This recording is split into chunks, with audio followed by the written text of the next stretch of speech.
Hello दोस्तों, स्वागत है आप सभी का द स्टडी अड्डा पर। और इस डेली पीसीएस जीके के प्रोग्राम में आज हम देखेंगे 8 अगस्त 2022 के इम्पोर्टेंट जीके और करंट अफेयर के क्वेश्चन।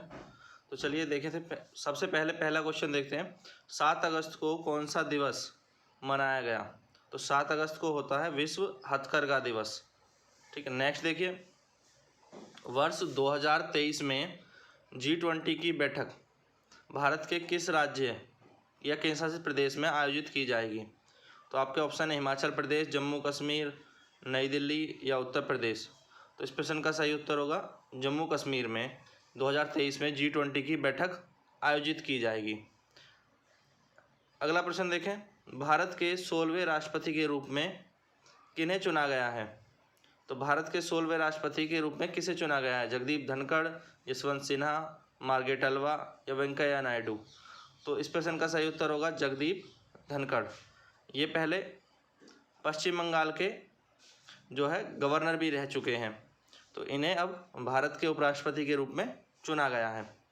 अगला प्रश्न देखिए। किस देश ने हाल ही में चंद्रमा के लिए अपना पहला अंतरिक्ष यान लॉन्च किया है? तो चंद्रमा के लिए अपना पहला अंतरिक्ष यान किस देश ने लॉन्च किया है? जापान, फ्रांस, यूक्रेन, दक्षिण कोरिया। तो इस प्रश्न का सही उत्तर होगा दक्षिण कोरिया। दक्षिण कोरिया ने अपना पहला मिशन चांद के लिए लॉन्च किया है। अगला प्रश्न देखिए। एक्सरसाइज विनबैक्स 2022 एक द्विपक्षीय सैन्य अभ्यास किन देशों के बीच हुआ है? तो विनबैक्स एक्सरसाइज किन देशों के बीच हुई है? भारत श्रीलंका या भारत म्यांमार या भारत वियतनाम और भारत रूस। तो नाम से ही आपको पता चल जाएगा, वी से वियतनाम और IN से इंडिया। तो भारत और वियतनाम के बीच में ये एक्सरसाइज हुई है। तो इस प्रश्न का सही उत्तर हो जाएगा ऑप्शन नंबर सी। अगला प्रश्न देखिए। हंगरी F1 2022 ग्रैंड प्रिक्स किसने जीती है? तो हंगरी F1 2022 ग्रैंड प्रिक्स किसने जीती है? ऑप्शन होंगे Lewis Hamilton, Max Verstappen, Sebastian Vettel, Daniel Ricciardo. तो इस प्रश्न का सही उत्तर होगा मैक्स वर्स्टप्पन। ठीक है, तो मैक्स वर्स्टप्पन ने हंगरी F1 2022 ग्रैंड प्रिक्स को जीता है। और ये हैं मैक्स वर्स्टप्पन जो कि रेड बुल के ड्राइवर हैं। भारत की पहली डिजिटल लोक अदालत का उद्घाटन कहाँ किया गया? ऑप्शन है उदयपुर राजस्थान, भोपाल मध्य प्रदेश, लखनऊ उत्तर प्रदेश और गुवाहाटी असम।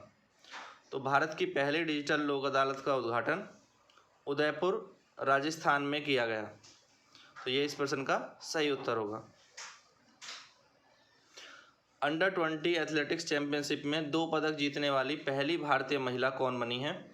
तो इस प्रश्न के ऑप्शन है सुनीता कुमारी, विनेश फोगाट, हिमा दास और रूपल चौधरी। तो एथलेटिक्स में जो है 2 पदक जीतने वाली पहली भारतीय महिला बनी है रूपल चौधरी। ये जो है रेसर हैं और इन्होंने 400 मीटर और 400 मीटर × 4 रिले में जो है 2 पदक जीते हैं। ये हैं रूपल चौधरी। उसके बाद हाल ही में बजरंग पूनिया ने राष्ट्रमंडल खेल 2022 में कुश्ती में कौन सा पदक जीता है? तो बजरंग पूनिया ने अभी जो कॉमनवेल्थ गेम्स चल रहे हैं इनमें कौन सा पदक जीता है? स्वर्ण पदक, रजत पदक, कांस्य पदक। तो बजरंग पूनिया को मिला है गोल्ड मेडल, स्वर्ण पदक। तो ये इस प्रश्न का सही उत्तर होगा। ये हैं बजरंग पूनिया, कुश्ती के खिलाड़ी हैं और इससे पहले इन्होंने टोक्यो ओलंपिक में भी पिछले बार कांस्य पदक जीता था। पिछले ही साल टोक्यो ओलंपिक भी हुए थे, तो आपको वो भी याद होना चाहिए। किस देश के वैज्ञानिकों ने दुनिया में पहला कृत्रिम भ्रूण, ठीक है, आर्टिफिशियल रूप से भ्रूण को तैयार किया है? यानी इसके लिए ना किसी तरह के जो एग्स की या जो है स्टेम सेल वगैरह की कोई ज़रूरत नहीं पड़ी है। तो यहाँ पर जो है आपकी सेल थ्योरी को भी एक चैलेंज है कि जैसे सेल थ्योरी में आपने पढ़ा होगा कि all new cells comes from the pre existing cell. तो सेल थ्योरी में all new cell comes from the pre, तो अब उस थ्योरी को भी जो है एक बड़ा जो है ये थ्योरी में भी बदलाव करना होगा, क्योंकि उन्होंने जो है आर्टिफिशियल रूप से ही जो है सेल को तैयार कर लिया है, या हम कहें भ्रूण को तैयार कर लिया है। तो ये किस देश के वैज्ञानिकों ने किया है? और अमेरिका, चीन, फ्रांस और इज़राइल। तो ये किया है इज़राइल के। और ये बहुत महत्वपूर्ण खोज है मेडिकल साइंस की दुनिया में। ये बहुत महत्वपूर्ण खोज है क्योंकि आज तक कभी ऐसा नहीं हुआ कि बिना किसी सेल को या बिना एग के या ठीक है स्टेम सेल की आवश्यकता के बिना जो है कोई जीव की उत्पत्ति की गई हो। पर यहाँ medical science journal Weizmann wonder wander science news and culture में जो प्रकाशित हुआ है, तो ये वेइजमान इंस्टीट्यूट के इजराइल के वैज्ञानिक हैं जेकब हन्ना, इनकी टीम ने क्या किया कि ये एक भ्रूण विकसित किया जो है गर्भ के बाहर ही, जो मूल कोशिका यानी स्टेम सेल को कल्चर करके जो है विकसित किया गया।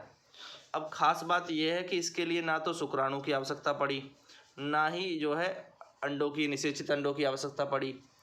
तो यानी जो पहले कहा जाता था सेल थ्योरी में कि जो नए सेल डेवलप होंगे उनके लिए जो है पुराने सेलों की आवश्यकता होती है, all new cell comes from the pre existing cell, तो अब वो थ्योरी भी एक जो है उसको भी चैलेंज किया है। और इसके आने वाले समय में बहुत बड़े परिणाम हो सकते हैं कि वैज्ञानिक जो है अपनी मर्जी से भी नए नए जीवों को जो है उत्पन्न कर पाएंगे, या जो लुप्त हो चुके जीव हैं उन्हें दोबारा से पृथ्वी पर ला पाएंगे। तो अगर ये विकसित होती है, टेक्नोलॉजी और ज़्यादा विकसित होती है, तो इस तरह की चीज़ें देखने को मिल सकती हैं।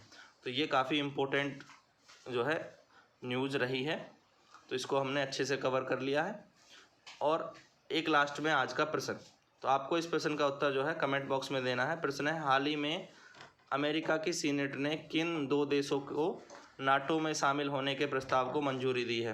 पहला ऑप्शन है स्वीडन और यूक्रेन, दूसरा है फिनलैंड और भारत, तीसरा हो जाएगा फिनलैंड और स्वीडन, चौथा है पोलैंड और नीदरलैंड। तो आपका आंसर आप अपने कमेंट बॉक्स में बताइए।